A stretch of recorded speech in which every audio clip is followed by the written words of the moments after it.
Cześć, mam dla Ciebie dzisiaj nową ofertę. Dwie działki położone w Komarnie, działki płaskie, dobrze nasłonecznione. Dojazd do działek jest drogą utwardzoną, w której nabywasz udział. Jedna działka 1505 metrów, druga działka 1521 metrów. Planie zagospodarowania przeznaczone jako budownictwo mieszkaniowe jednorodzinne oraz usługi nieuciążliwe.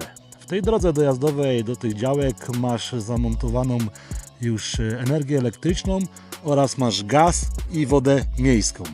Jeśli chodzi o ścieki, no to jest to szambo. Najważniejsze, co jest na tej działce, to jest to, że widać z niej Śnieżkę, a druga ważna rzecz to jest to, że są to działki, które są położone bardzo blisko lasu oraz jest tutaj taka mała enklawa.